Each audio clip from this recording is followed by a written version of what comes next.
حدیث میں آتا ہے رسول اللہ صلی اللہ علیہ وسلم نے فرمایا جس شخص کو جہنم میں سب سے آخر میں نکالا جائے گا اور اس کو سب سے کم درجے کی جنت ملے گی، تو اہل ایمان جو ہے نا، یہ ہمارا عقیدہ ہے، قرآن و سنت نے بیان کیا ہے کہ جو ایمان والے لوگ ہیں سزا کھانے کے بعد بالآخر وہ جہنم سے نکلیں گے۔ ایمان بہت بڑی نعمت ہے، خوب سمجھ لو۔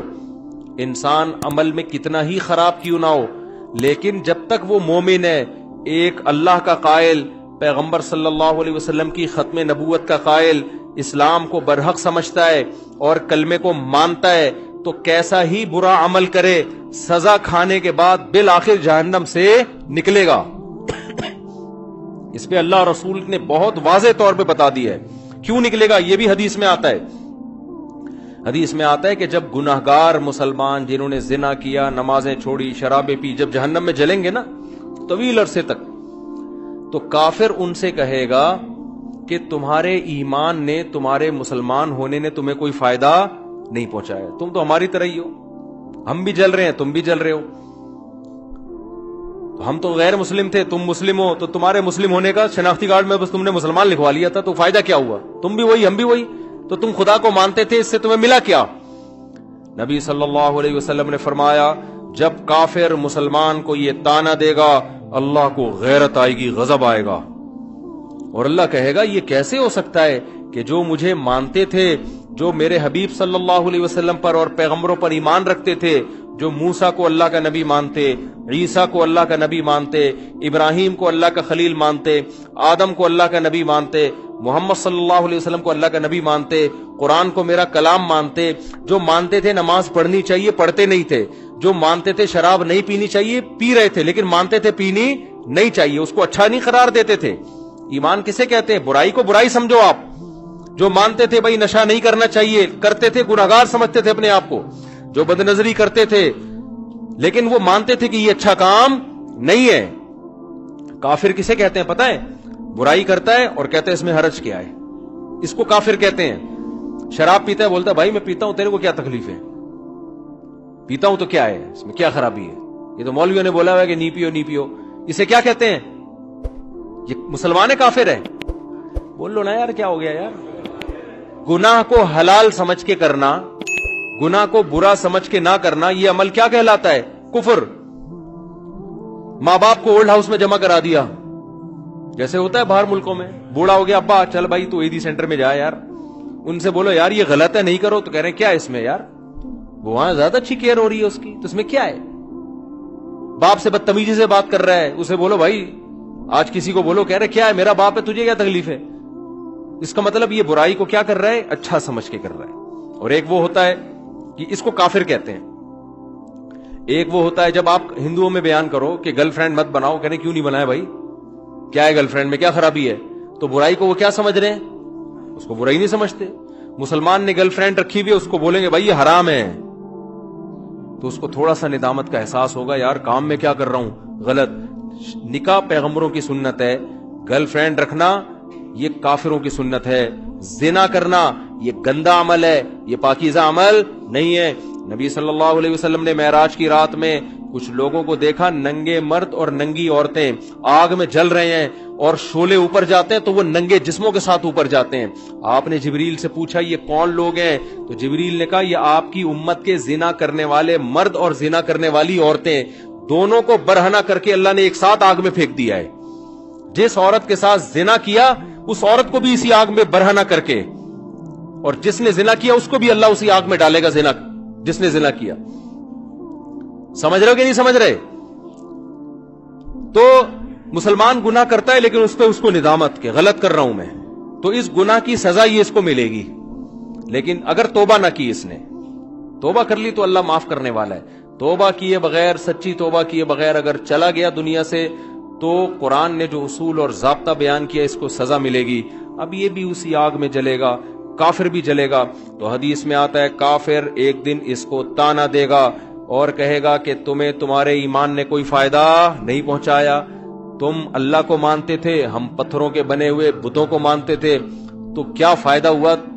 تم بھی ہماری طرح جل رہے ہو اور ہم بھی تمہاری طرح۔ تو اللہ کو غضب آئے گا، اللہ کو غیرت آئے گی کہ میرے ماننے والے جو برائی کو برائی سمجھا کرتے تھے اور مجھ سے توبہ استغفار کیا کرتے تھے، ان کو میں کیسے ان لوگوں کے برابر چھوڑ دوں جو میرا انکار کیا کرتے تھے؟ حدیث میں آتا ہے اللہ تعالیٰ فرشتوں سے کہیں گے کہ جس نے زندگی میں کبھی کوئی نیکی کی ہو اس کو جہنم سے نکال دو. بہت بڑی تعداد جہنم سے نکلے گی. پھر اللہ کہیں گے اب ایسا کرو، سفارشیں شروع ہوں گی. سفارشیں پیغمبر صلی اللہ علیہ وسلم شفاعت کریں گے. اللہ نبی صلی اللہ علیہ وسلم کی شفاعت کی برکت سے بہت سارے مسلمانوں کو جہنم سے نکالیں گے. پھر رشتہ دار سفارش کریں گے. آپ کا کوئی بیٹا عالم ہو، حافظ ہو، شہید ہے، کوئی آپ کا دوست ہے، جیسے دنیا میں یاد کرتے ہیں نا، نادرا کی لائن میں لگے ہوئے، اندر کوئی تعلق والا نظر آ گیا، آنکھ ماری یار، وہ آ جاتا ہے، وہ بھی آنکھ مارتا ہے. ہمارے ایک دوست تھے اتنے چھوٹے سے نا، وہ پاسپورٹ کی لائن میں کھڑے ہوئے تھے. ہم نے ان سے پوچھا یار کوئی آپ کے ساتھ دلچسپ واقعہ ہوا ہو؟ ان کا قد بیچاروں کا بہت چھوٹا، پاسپورٹ کی لائن میں کھڑے ہوئے تھے. تو ہم نے کہا کوئی واقعہ کہہ رہے ہیں میں پاسپورٹ کی لائن میں کھڑا ہوا ہوں، مجھے بلا ہی نہیں رہا ہوں. تو میں نے کہا یار اتنے لوگ مجھ سے پہلے چلے گئے، مجھے تو بلا. کہہ رہے بھائی تو کھڑا ہوگا تو تجھے بلاؤں گا نا، تو بیٹھا ہوا کیوں ہے؟ سمجھ آ رہی؟ پھر کہتے ہیں میں نے ایسے اچھل کے بتایا بھائی میں بیٹھا ہوا نہیں ہوں، میں کھڑا ہوں. تو عجیب عجیب واقعات ہوتے ہیں پاکستان میں. تو جیسے ہوتا ہے نا یار، اب دنیا میں تو یہ غلط سمجھا جاتا ہے، لیکن اللہ تو اللہ ہے. اللہ اس تعلقات کا فائدہ پہنچائے گا. شہید سفارش کرے گا، علماء شفاعت کریں گے. آپ کی اولاد میں کوئی حافظ ہے وہ شفاعت کرے گا، تو اللہ ان کی شفاعت کی برکت سے اور بہت سارے مسلمانوں کو جہنم سے نکالیں گے. سمجھتے ہو گے نہیں سمجھتے؟ پھر اللہ تعالیٰ فرشتوں سے پوچھے گا اب بتاؤ کتنے لوگ ہیں؟ فرشتے کہیں گے اللہ ابھی بھی بہت سارے لوگ ہیں. اللہ فرشتوں سے کہے گا اب کوئی کسی کی سفارش کرنے والا ہے؟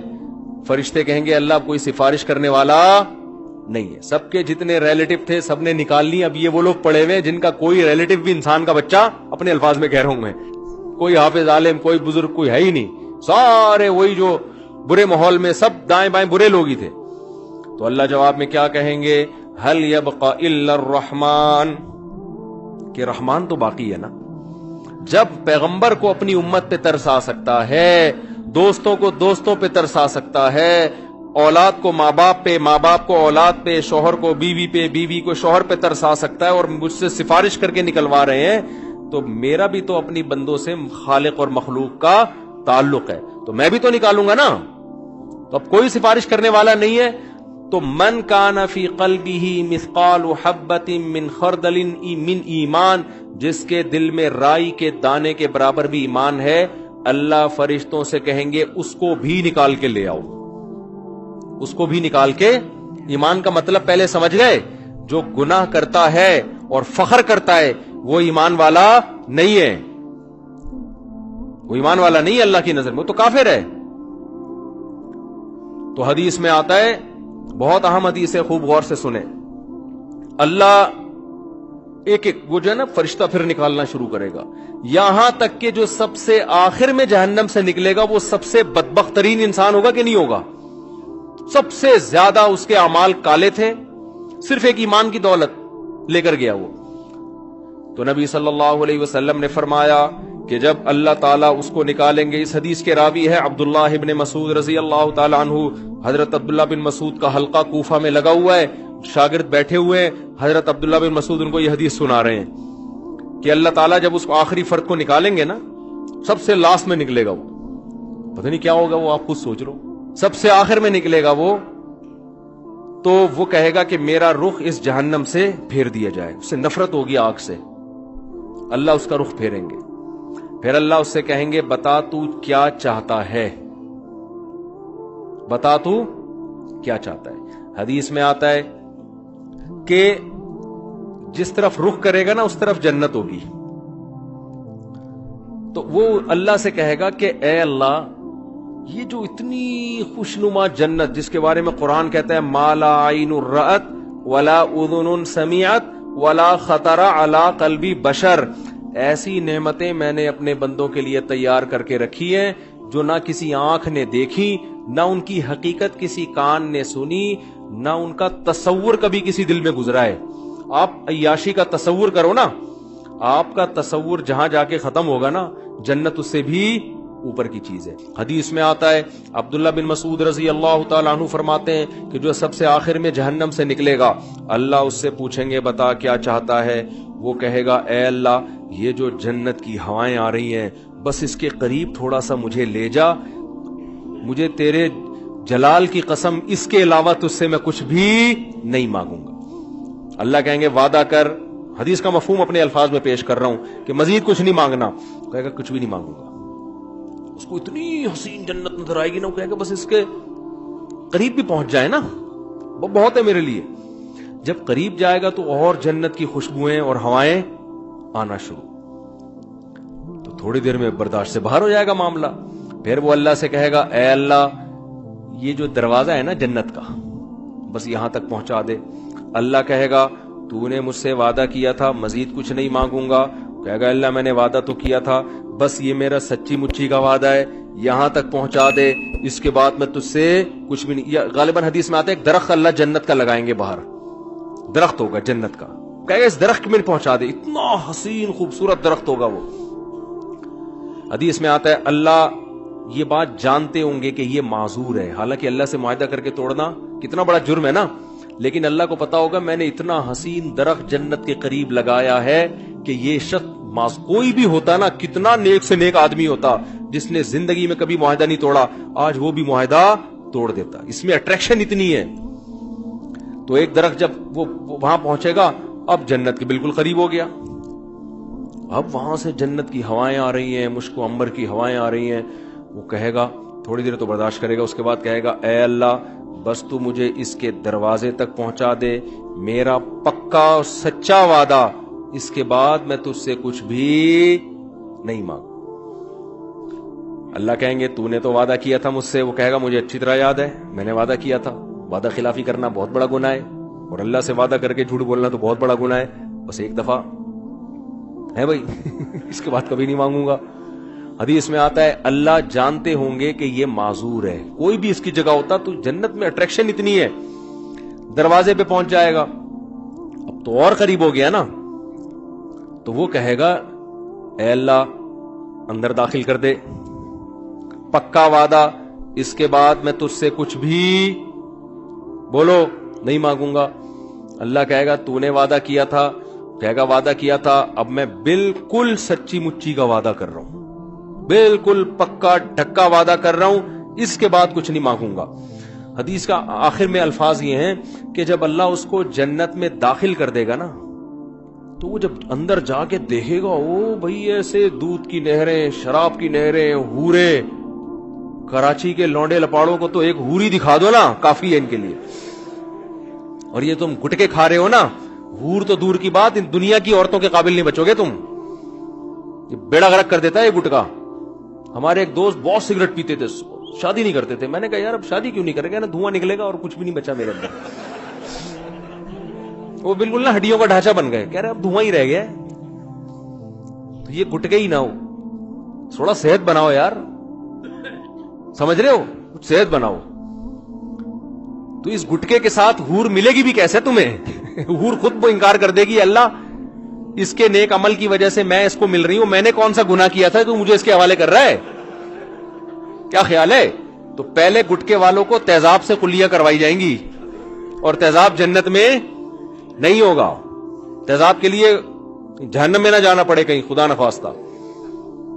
تو چھوڑ دو یہ منہ کے کینسر سے کتنے لوگ میں نے مرتے ہوئے اپنی آنکھوں سے دیکھے ہیں جوانی میں. تو خیر, تو حدیث میں آتا ہے جب وہ جنت کے اندر جائے گا نا, اتنی حسین جنت, اتنی خوبصورت جنت کہ وہ اللہ سے کہے گا کہ اے اللہ تو اللہ ہو کے میرے ساتھ مذاق کر رہا ہے. یعنی اس کو تصور ہی نہیں ہوگا نا کہ اللہ مجھے اتنی خوبصورت جنت میں داخل کر سکتا ہے. یہ تو ممکن ہی نہیں ہے کہ یار اتنے میں کہاں اور یہ اتنی خوبصورت جنت عیش و عشرت والی کہاں. عبداللہ بن مسعود رضی اللہ تعالی عنہ, انہوں نے جب یہ حدیث سنائی تو یہ حدیث سنا کے مسکرانے لگے. صحابہ کیسے نبی سے محبت کرتے تھے یار.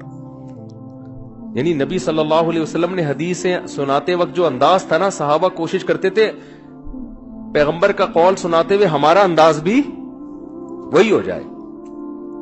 تو عبداللہ بن مسعود یہ حدیث سنا کر مسکرائے اور اپنے شاگردوں سے پوچھا، پوچھتے نہیں ہو کہ میں مسکرا کیوں رہا ہوں؟ شاگردوں نے کہا، بتائیے آپ کیوں مسکرا رہے ہیں؟ انہوں نے کہا کہ نبی صلی اللہ علیہ وسلم نے جب یہ بات ہمیں سنائی نا کہ وہ شخص اللہ سے کہے گا، اے اللہ تو اللہ ہو کے مجھ سے مذاق کر رہا ہے بھائی تو جب یہ بات نبی نے سنائی تھی تو نبی بھی مسکرائے تھے، اور مسکرانے کے بعد نبی نے ہم سے پوچھا تھا کہ پوچھتے نہیں ہو میں مسکراتا کیوں؟ ہم نے پوچھا تھا کہ یا رسول اللہ آپ بتائیے کہ آپ کیوں مسکرا رہے ہیں؟ تو نبی صلی اللہ علیہ وسلم نے فرمایا کہ جب بندہ اللہ سے یہ کہے گا نا، اللہ تو اللہ ہو کے میرے سے مذاق کر رہا ہے، تو اللہ بھی بندے کی یہ بات سن کے مسکرائے گا۔ سمجھ رہے ہو؟ اللہ اس پہ گستاخی کا فتویٰ نہیں لگائے گا، گستاخ، اللہ کو پتہ ہے اس کی اندر کی حالت کیا ہے، اندر کی حالت کیا ہے۔ پھر اللہ اس سے کہیں گے یہ ایک ہے، اس جیسی 10 گنا بڑی جنت میں نے تجھے دی ہے۔ تو بھائی وہ اللہ ہے، وہ انسان نہیں ہے، اس کے خزانے بھی بہت اور اس کے دونوں ہاتھ بھی کھلے ہوئے ہیں۔ تو اللہ کہتا ہے قُلْ أَأُنَبِّئُكُمْ بِخَيْرٍ مِّن ذَلِكُمْ، جن دنیا کی نعمتوں کے پیچھے تم بھاگ رہے ہو نا، اس سے بڑی نعمتیں ہم تمہیں بتاتے ہیں، وہ کیا ہے؟ وہ جنت میں ہے۔